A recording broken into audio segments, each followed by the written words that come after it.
नमस्कार दोस्तों, online YouTube channel पर आपका स्वागत है।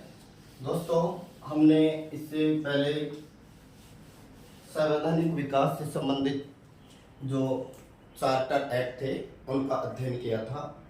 आज हम 1813 और 1833 का जो चार्टर एक्ट है उसकी बात करेंगे।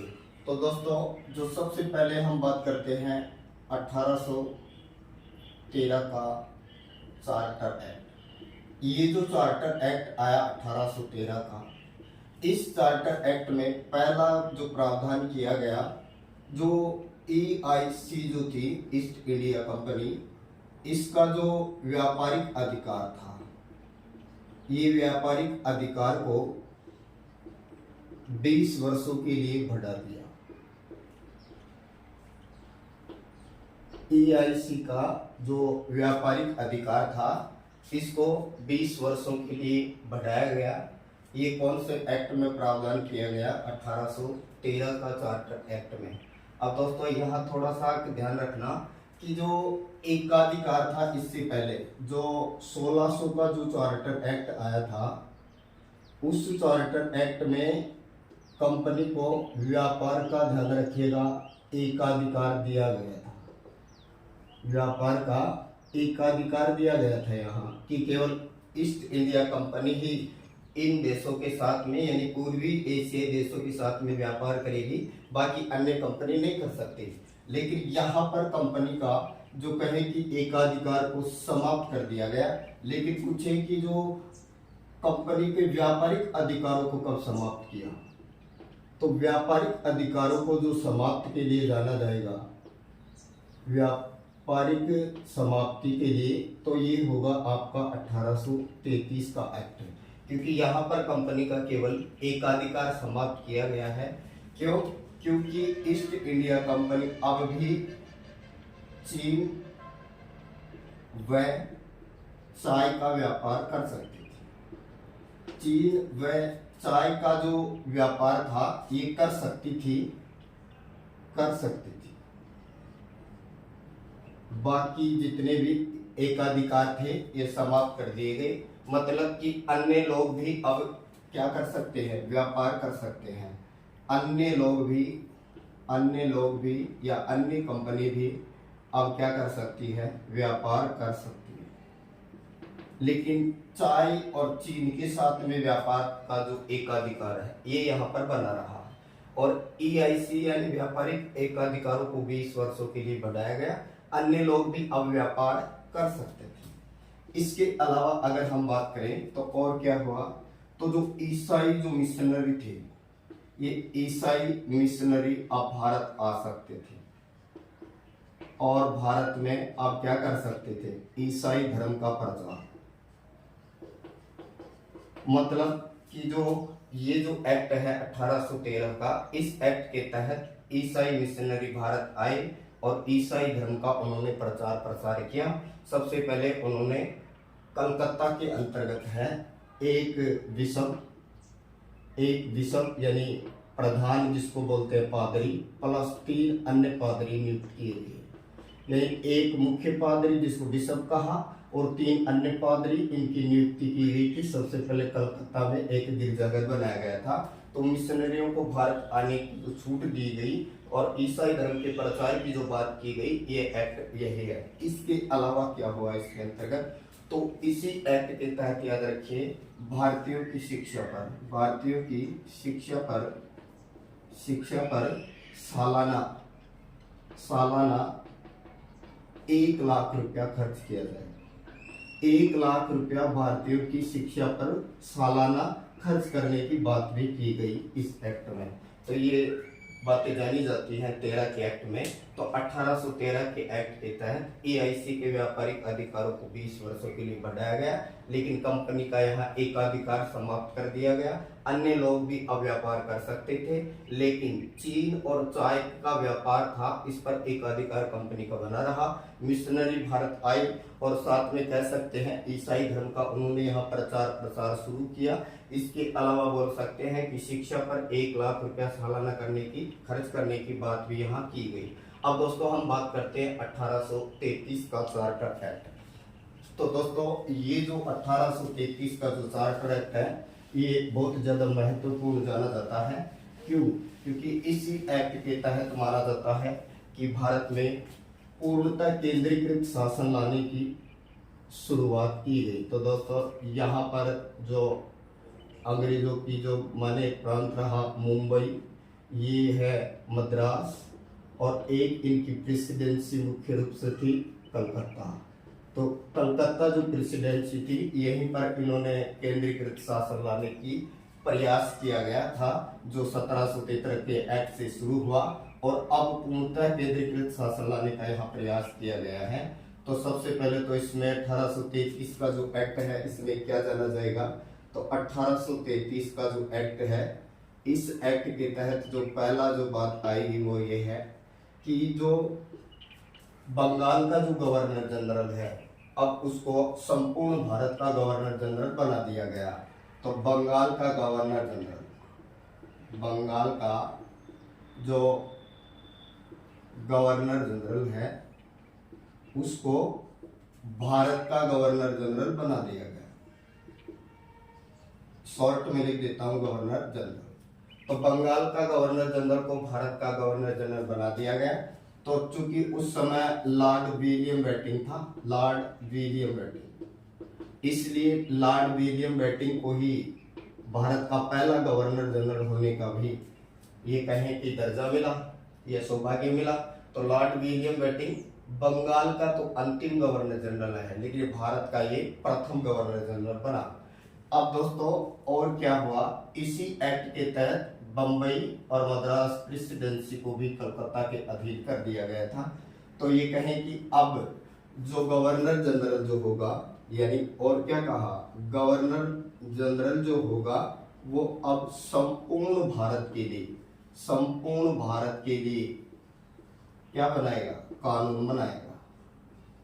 अब तक तो ये अलग अलग बना रही थी, यानी ये कहें कि जो सबसे पहले जो 1726 का जो चार्टर एक्ट था उसमें ये था कि जो बोर्ड ऑफ डायरेक्टर्स के जो सदस्य थे वो कानून बनाते थे।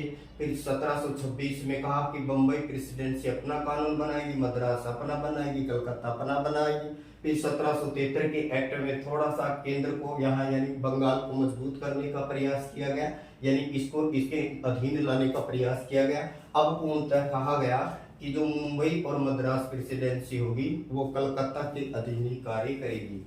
और क्या कहा दोस्तों, इसमें एक विधि आयोग की भी बात की गई, विधि आयोग के गठन की बात की गई कि विधि आयोग का क्या किया जाएगा, गठन किया जाएगा। तो एक्ट तो ये 1833 का है, लेकिन ये जो गठन हुआ था ये हुआ था 1834 में।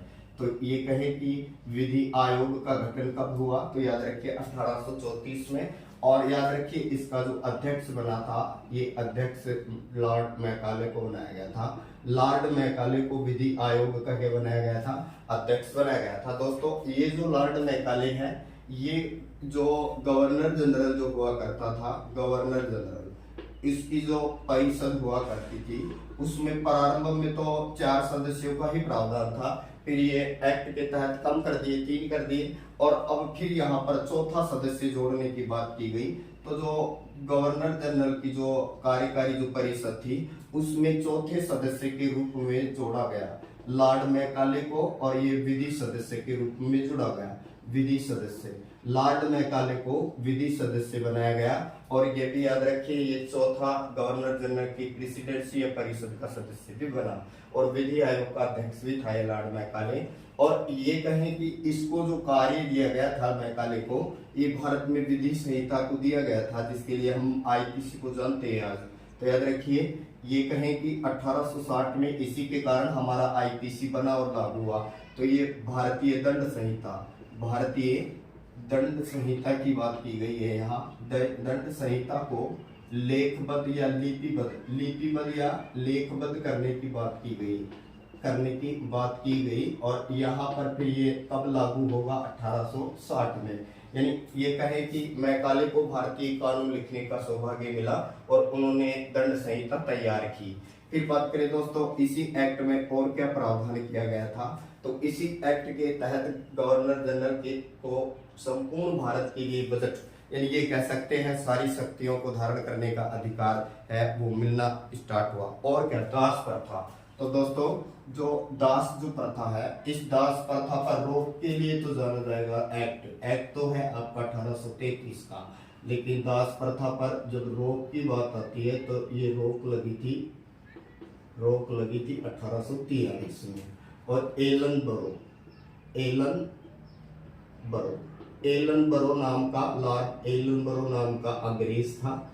इस अंग्रेज की समय रोक लगी थी, लेकिन एक्ट जो था ये था 1833 का। और इस समय जब ये कहें कि दास प्रथा को रोकने की बात की जा रही थी तो उस समय तो लॉर्ड विलियम बेंटिंक था, एक्ट के तहत तो विलियम बेंटिंक है, लेकिन रोक लगी उस समय एलन बरो है। रोक पूर्णता लगी है ना 1843, तो एलन बरो है। दोस्तों कमेंट करके बताइए राजस्थान का कौन से यानी रियासत से सबसे पहले दास प्रथा पर रोक लगाई गई थी।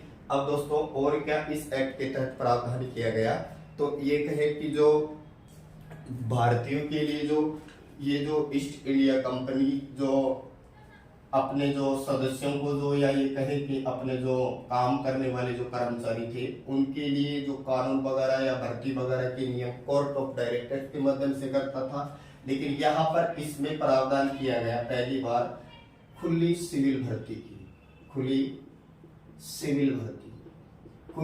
भर्ती की बात की गई यहाँ कि रंग, नस्ल और ये कहें कि जन्म स्थान के आधार पर कंपनी किसी भी कर्मचारी के साथ कोई भेदभाव नहीं करेगी भर्ती से संबंधित। लेकिन दोस्तों ये कोर्ट ऑफ डायरेक्टर्स के विरोध के कारण ये व्यवस्था लागू नहीं हो पाई।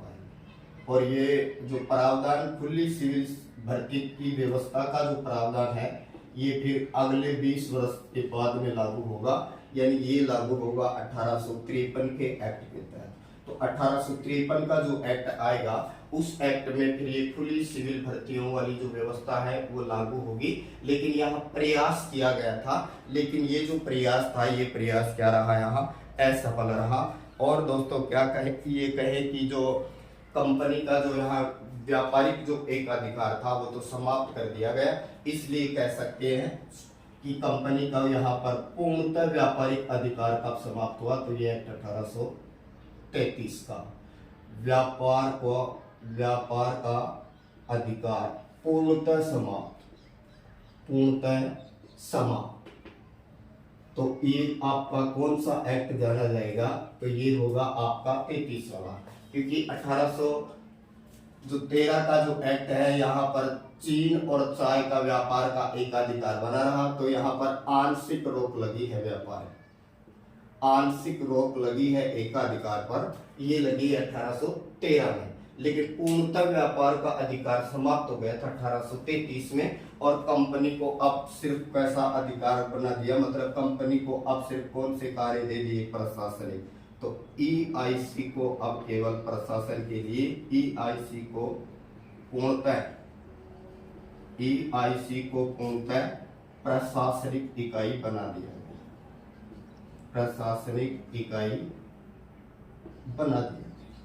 तो ये जो प्रशासनिक इकाई बना दिया गया ये भी एक्ट कौन सा है, तो ये भी है आपका 1833 का चार्टर एक्ट। चैनल को लाइक करें, सब्सक्राइब करें। थैंक यू दोस्तों।